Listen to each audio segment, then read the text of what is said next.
Hola, en este vídeo vamos a ver cómo podemos hacer de una forma muy fácil y rápida ejercicios de cálculo del pH de ácidos débiles, haciendo algunas aproximaciones que nos faciliten mucho los cálculos. ¿De qué tipo de ejercicio estamos hablando? Pues el típico ejercicio en el que me dan la concentración inicial de un ácido débil y me piden que calcule el pH.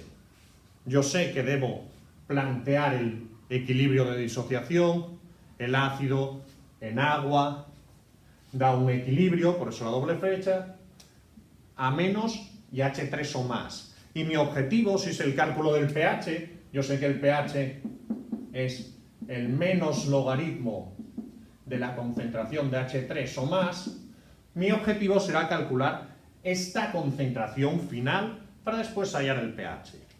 Pues bien, ¿qué es lo que hago normalmente? Normalmente yo veré, vale, tengo esta concentración inicial. ¿Cuánto voy a tener en el equilibrio tanto de A- como de los iones H3 o más? Pues C, la concentración inicial, por alfa, que alfa es el grado de disociación. C por alfa, tanto de uno como de otro. Alfa, insisto, el grado de disociación, en qué medida el ácido débil se ha disociado.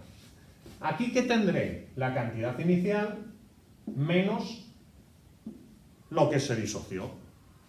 Y entonces, para poder resolver el problema, el pH va a ser el menos logaritmo de C por alfa. Como C es la concentración inicial y me la da, todo mi problema se va a centrar en calcular alfa.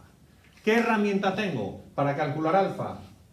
Debo conocer la constante de disociación del ácido, que tiene la expresión, las concentraciones, siempre estas en el equilibrio, en el numerador de A- y los iones H3 o más, y aquí la concentración en el equilibrio del ácido que he puesto.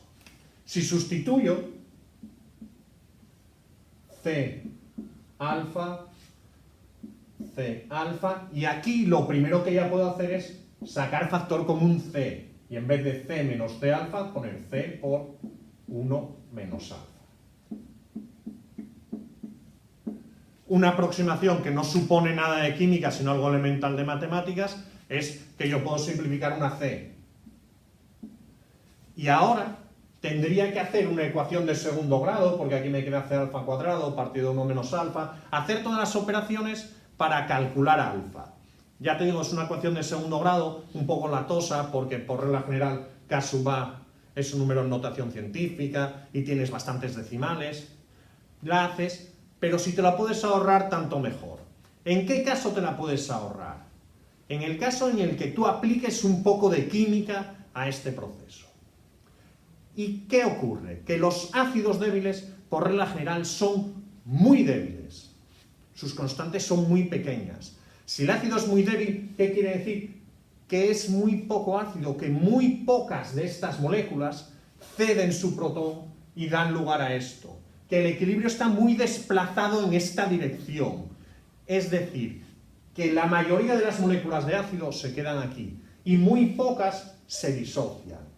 Es decir, alfa es un valor muy, muy pequeño. Y como alfa es un valor muy, muy pequeño, yo puedo suponer que 1 menos alfa, como alfa es muy, muy pequeño, vaya a ser no igual, sino más o menos igual a 1.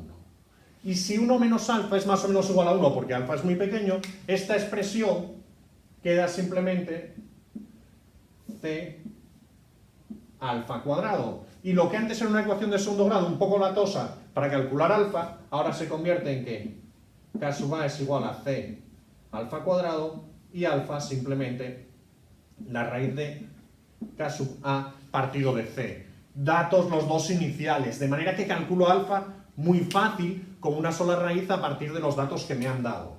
Ahora, ¿puedo hacer esta aproximación siempre?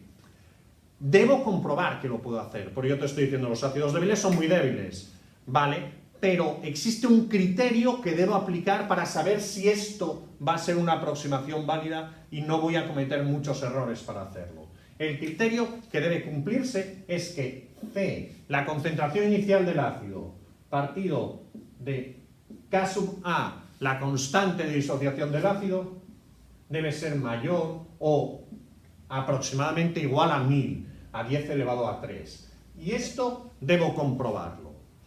Es decir, cuando vaya a hacer la aproximación, necesariamente debo indicar dos cosas. Primero, que la hago. Es decir, oye, esto desaparece porque 1 menos alfa es más o menos igual a 1. Es decir, y puedo hacerlo porque se cumple esto.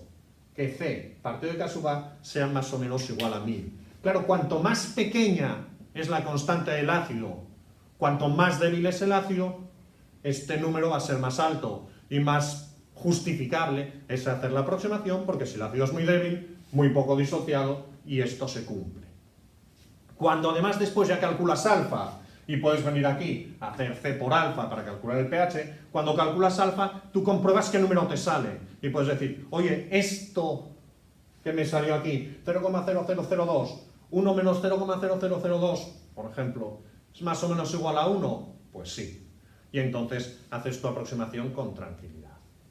De esta manera ahorras bastante tiempo y evitas errores que podrías tener en la resolución de la ecuación de segundo grado.